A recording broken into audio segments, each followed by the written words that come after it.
Hi everyone, how are you all? Welcome back in the chemistry class. Today we will continue the organic chemistry chapter of class 11. Today we will start the new topic isomerism. इससे previous videos में हमने IPAC खत्म किए थे. आप लोगों ने नहीं देखे हैं तो वो भी देख लीजिए अच्छे से, ताकि आपको आईपीएसी क्लियर हो जाए. ऑर्गेनिक की जान होती है आईपीएसी, बहुत सारी जगह में कंपाउंड में नेमिंग लिखनी होती है. ठीक है. आइसोमेरिज्म बेसिकली आइसो मीन्स होता है सेम, मर मीन्स होता है कंपाउंड. ऐसे फिनोमिना जिसमें टू और मोर कंपाउंड्स होते हैं having the same molecular formula but different structure formula with different properties, then this phenomena is known as the isomerism and the compounds are known as the isomer. सबसे पहली condition इसकी यही होती है isomerism की, आपको चेक करनी हो कभी भी तो उनका मोलिकुलर फॉर्मूला कंपाउंड का सेम होता है. यदि दोनों का कंपाउंड का मोलिकुलर फॉर्मूला ही डिफरेंट है तो वो एक दूसरे के आइसोमर्स नहीं है. बेसिकली आइसोमेरिज्म में बी ऑफ टू टाइप्स. एक तो होती है हमारी स्ट्रक्चरल आइसोमेरिज्म, एक होती है स्टीरियो आइसोमेरिज्म. नाम से क्लियर है, स्ट्रक्चरल आइसोमेरिज्म ऐसी आइसोमेरिज्म जिसमें कंपाउंड्स के स्ट्रक्चर्स में डिफरेंस होता है. डिफरेंट कंपाउंड होते हैं, उनके स्ट्रक्चर्स में वेरिएशन होगा, किसी का कुछ होगा किसी का कुछ होगा. स्टीरियो आइसोमेरिज्म तब होती है जब कंपाउंड के स्ट्रक्चर तो सेम होते हैं but position of atoms, relative position of atom you can say, are different in the three dimensional space. ये स्टीरियो जो वर्ड है स्पेशल अरेंजमेंट से रिलेटेड, हमारा स्पेस से रिलेटेड है. थ्री डायमेंशनल स्पेस को हम स्टीरियो से रिलेटेड करते हैं, इसलिए इसका नाम स्टीरियो आइसोमेरिज्म है. फर्स्ट आइसोमेरिज्म कंसीडर करते हैं पहले structural isomerism. It may be of following types: chain isomerism, position isomerism, functional isomerism, tautomerism, metamerism, tautomerism and final is ring chain isomerism. ये 6 टाइप्स की होती है जबकि बेसिकली 2 टाइप्स की है. Number 1 is conformational isomerism, number 2 is the configurational isomerism. और configurational के भी 2 पार्ट्स होते हैं, ज्योमेट्रिकल और optical. Conformational isomerism basically next chapter में हम पढ़ेंगे. इस चैप्टर में बेसिकली सारी हमें ये वाली आइसोमेरिज्म पढ़नी है, ये वाली आइसोमेरिज्म अगले चैप्टर में है या एक आइसोमेरिज्म नेक्स्ट ईयर भी है. कन्फर्मेशनल आइसोमेरिज्म बेसिकली वो होते हैं कन्फर्मर्स जो 2 आइसोमर्स होते हैं जिनको आपस में single bond, carbon carbon single bond के अबाउट रोटेशन से एक दूसरी फॉर्म में कन्वर्ट कर सकते हैं. एक फॉर्म में दूसरी बना लो रोटेट करके, दूसरी फॉर्म में तो पहली बना लो. जबकि कन्फिगुरेशनल वो होते हैं जिसमें आपके आइसोमर्स में एक दूसरे को दूसरी फॉर्म में कन्वर्ट करने के लिए कार्बन कार्बन बॉन्ड की ब्रेकिंग ही करनी पड़ती है और फिर दोबारा से नए सिरे से आपको कार्बन कार्बन बॉन्ड की फॉर्मेशन करनी पड़ती है. They can not be inter converted into each other by the rotation about the single bond या सिग्मा बॉन्ड, जैसे यहाँ पर हमने किया था, ऐसे इसमें नहीं होता.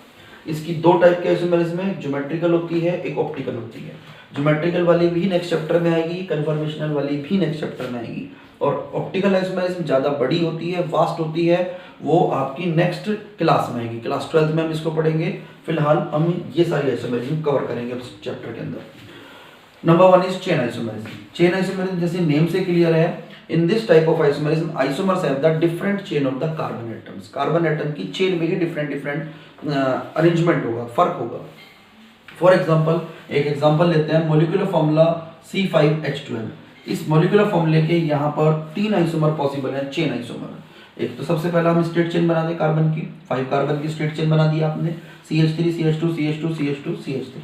It is the normal pentane. Straight chain है तो उसको नॉर्मल बोलते हैं.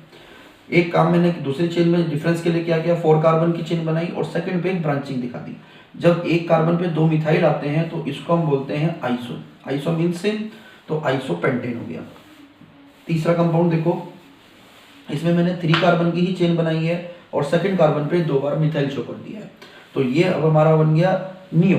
एक कार्बन पे जब 3 मिथाइल होते हैं तो नियो बोलते हैं उसको. फिलहाल इस कंपाउंड में नेम हो जाएगा नियो पेंटेन. अच्छा, ये जरूरी नहीं होता कि ये चारों ही मिथाइल हो, 3 मिथाइल का होना जरूरी है. 4th वाला फिलहाल यहाँ पर है. यदि आप कोई बड़ा कंपाउंड लिखोगे नियो हेक्सेन, नियो हेप्टेन, तो उसमें ये नहीं होता. फिर CH3 CH2 CH3 बढ़ जाते हैं कार्बन, फिर वो नियो तो कहलाएंगे. लेकिन वो ऐसा नहीं है कि कभी बच्चों को कंफ्यूजन होता है कि नियो में 4 मिथाइल ग्रुप ही होने चाहिए, ऐसा नहीं है. सेकंड कार्बन पे 2 मिथाइल होने जरूरी है. आप ये भी कह सकते हो टर्मिनल से है तो सेकंड कार्बन पे 3 मिथाइल हो. आप सीधा सीधा याद रखो, सेकंड कार्बन पे 2 मिथाइल है तो वो आपका नहीं हो जाता है. अब इन तीनों में डिफरेंस देखो, यहाँ 5 कार्बन की चेन थी, यहाँ 4 कार्बन की चेन है और यहाँ पर 3 कार्बन की चेन है. तीनों में आइसोमर्स में चेन का ही डिफरेंस है. That's why it is called as the chain isomerism. Next isomerism को लेंगे हम पोजीशन आइसोमेरिज्म. पोजीशन आइसोमेरिज्म नाम से क्लियर है, पोजीशन में फर्क होगा. In this type of isomerism isomers have different position of the same functional group. Functional group same होगा बट उसकी फंक्शनल ग्रुप की पोजीशन में फर्क होता है। जैसे आपका प्रोपेन 1 होल हो गया, प्रोपेन में आपने 3 कार्बन की चेन बनाई और फर्स्ट कार्बन पे ही OH दिखा दिया, तो ये आपका हो गया प्रोपेन 1 होल। जबकि मैंने अब की बार क्या किया है, सेकंड कार्बन पे एक OH शो किया है, तो ये हो गया प्रोपेन 2। दोनों एक दूसरे के आइसोमर हैं और ये कहलाते हैं आपके पोजीशन आइसोमर्स, क्योंकि दोनों में फंक्शनल ग्रुप सेम है बट दोनों में फंक्शनल ग्रुप में फंक्शनल ग्रुप की पोजीशन का ही फर्क है। नेक्स्ट है इसी तरह से CH3 CH2 CH2 Cl। तो ये फर्स्ट कार्बन था और इस फर्स्ट कार्बन पे हमने एक Cl लगा दिया, जबकि दूसरे वाले केस में हमने इसी की पोजीशन को सेकंड कार्बन पे लगा दिया। पहले वाला कंपाउंड बन गया 1 chloropropane and second one is 2 chloropropane. Both the compounds have the different position of the functional group. Cl है, आप कोई और भी एग्जांपल लगा सकते हो, Cl लगाओ, Br लगाओ, I लगाओ, NH2 ग्रुप लगाओ, may be any example. Third आती है हमारी functional isomerism. In this type of isomerism isomers have different functional groups. Functional group सबके अलग अलग होते हैं। जैसे सपोज करो मैंने आपकी बार एक एग्जांपल बनाया आपके लिए, CH3 CH2OH और CH3OCH3। These two are the functional isomers, क्योंकि एक में फंक्शनल ग्रुप आपको अल्कोहल मिल रहा है तो दूसरे वाले में फंक्शनल ग्रुप आपको ईथर मिल रहा है। दोनों में मॉलिक्यूलर फॉर्मूला सेम है, फंक्शनल ग्रुप डिफरेंट है, therefore it is the functional isomerism. Similarly CH3 CH2 CH2, इसमें आपकी बार ध्यान दो, फंक्शनल ग्रुप एल्डिहाइड है और दूसरे वाले में कीटोन आ गया CH3 CO CH3। आप इनका मॉलिक्यूलर फॉर्मूला भी चेक करोगे सेम मिलेगा। कभी भी आइसोमेरिज्म में मॉलिक्यूलर फॉर्मूला सेम है तभी वो आइसोमर होते हैं, बस इसमें फर्क है तो दोनों में किस चीज का, फंक्शनल ग्रुप का। एक में एल्डिहाइड है, एक में कीटोन है। सिमिलरली आप यदि कार्बोक्सिलिक एसिड की बात करते हो, नेक्स्ट में हमने कार्बोक्सिलिक एसिड बनाया तो अब की बार यहाँ पे एक एस्टर ग्रुप बनाया COOR2। कार्बन का नंबर आप चेक कर सकते हो 3 है, हाइड्रोजन चेक कर लो 6 है, ऑक्सीजन भी चेक कर सकते हो दोनों में 2 है, बट फंक्शनल ग्रुप डिफरेंट है। एक में आपका कार्बोक्सिलिक एसिड है तो एक में एस्टर है। These all 3 type of compounds are known as the functional isomers and the phenomena is known as the functional isomerism. आजकल ऐसे भी आपसे क्वेश्चन पुट अप करते हैं, दोनों कंपाउंड्स आपको खुद ही दे देंगे और कहेंगे name the type of the isomerism. You have to write only functional isomerism. पहले रिवर्स करते थे, डेफिनेशन पूछते थे फंक्शनल आइसोमेरिज्म क्या होती है, उसके एग्जांपल बनाओ। अब वो एग्जांपल भी खुद ही दे देते हैं, वो कहते थे बस नाम बता दो उसकी आइसोमेरिज्म का। Next heading is the metamerism. ये मेटामेरिज्म है। मेटामेरिज्म में फंक्शनल ग्रुप, ये वाली आइसोमेरिज्म तब होती है जब फंक्शनल ग्रुप सेंटर में आता है, ठीक। और दूसरा, उस फंक्शनल ग्रुप के अबाउट कार्बन एटम के डिस्ट्रीब्यूशन में फर्क होता है। जैसे ध्यान दो, यहाँ पर 2 कार्बन एटम है, इधर भी 2 कार्बन एटम है, लेकिन जो मैंने दूसरा आइसोमर बनाया है उसमें एक सिंगल कार्बन एटम है और एक साइड 3 कार्बन एटम है। जब कार्बन एटम के फंक्शनल ग्रुप के अबाउट कार्बन एटम के डिस्ट्रीब्यूशन में डिफरेंस होता है, then the isomerism is known as the metamerism and the isomers are known as the metamers. हो सकता है हम आपको पेपर में क्वेश्चन दे दें C4H11N मॉलिक्यूलर फॉर्मूला किसी कंपाउंड का and you have to draw the meta isomers of this. तो मेटामर्स आपको ऐसे बनाने हैं। One more example, having molecular formula C4H10O। इसमें हमने ईथर बनाया क्योंकि ये भी फंक्शनल ग्रुप सेंटर में आता है। एक साइड 2 कार्बन है, दूसरी साइड भी 2 कार्बन है, बट दूसरे आइसोमर में सिंगल कार्बन एटम और 3 कार्बन एटम है।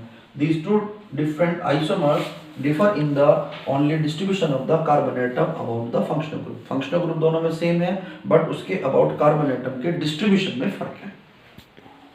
Now the next isomerism is tautomerism or keto-enol isomerism. इस isomerism में क्या होता है? It is a special type of functional isomerism. एक तरह की special isomerism है, सब जगह एग्जिस्ट नहीं करती। फंक्शनल आइसोमेरिज्म है, फंक्शनल ग्रुप का डिफरेंस आपको दिखाई देगा। In these isomers exist in that simultaneously dynamic equilibrium. एक दूसरे के साथ इक्विलिब्रियम में एग्जिस्ट करते हैं। जैसे मैंने ये 2 आइसोमर बनाए हैं तो ये एक दूसरे के साथ इक्विलिब्रियम में एग्जिस्ट करते हैं। Means one form is converted into the other and other is converted into the first form. एक फॉर्म दूसरे में कन्वर्ट होती रहती है, दूसरी फॉर्म पहले फॉर्म में कन्वर्ट होती रहती है।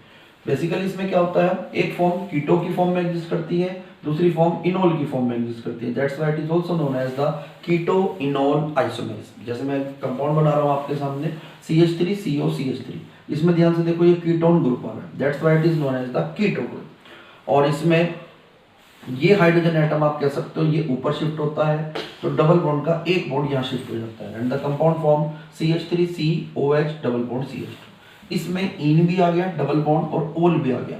इन और ओल दोनों ग्रुप आने की वजह से इस फॉर्म का नाम क्या पड़ गया, इनोल फॉर्म।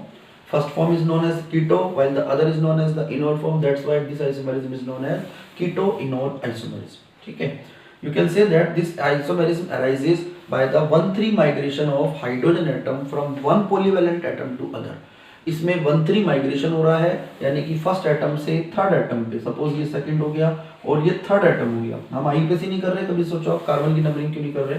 1,3 माइग्रेशन मतलब यहाँ से हाइड्रोजन जा रहा है और तीसरे एटम पे जा रहा है। पॉलीवैलेंट मतलब जिसकी वैलेंसी मोर देन 1, कार्बन की वैलेंसी 4 होती है, ऑक्सीजन की भी। तो यहाँ से एक एटम ऊपर शिफ्ट हो रहा है, तब जाके हाइड्रोजन आपका मूव होने से ही टोटोमेरिज्म हो रही है।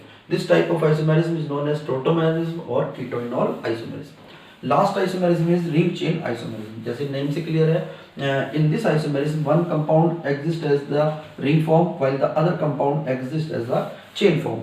That's why it is also called as the ring chain isomerism. First compound जैसे एग्जांपल है CH2 double bond CH2 that is cyclopropane, और ये आपका हो गया प्रोपीन। आप दोनों का मोलिकुलर फॉर्मूला चेक कर सकते हो, दोनों का सेम होगा C3H6। एक्चुअली क्या होता है, इस वाली आइसोमेरिज्म के एग्जिस्ट होने का रीजन ये है कि दोनों का जनरल फॉर्मूला सेम है। एल्कीन का भी CnH2n होता है, साइक्लो एल्केन्स का भी यही होता है, इसीलिए सिमिलरिटी है। Next is the cyclobutane CH2 और एक आपका 4 कार्बन का हमने ओपन चेन कंपाउंड बना दिया ब्यूटीन। ब्यूट 1 इन भी बना सकते हो, ब्यूट 2 इन भी बना सकते हो, आपकी मर्जी है। एक कंपाउंड आपका ऐसा जरूर होना चाहिए जो ओपन चेन में एग्जिस्ट करे, अदर कंपाउंड ऐसा होना चाहिए जो रिंग में एग्जिस्ट करे। That's why it is called as the ring chain isomerism. I hope आपको आइसोमेरिज्म पूरी क्लियर हुई होगी। नहीं क्लियर हुई तो एक बार दोबारा से देखो इस वीडियो को, अच्छे से समझो, और मेरी वीडियो को लाइक करो, शेयर करो ज़्यादा से ज़्यादा अपने फ्रेंड्स को।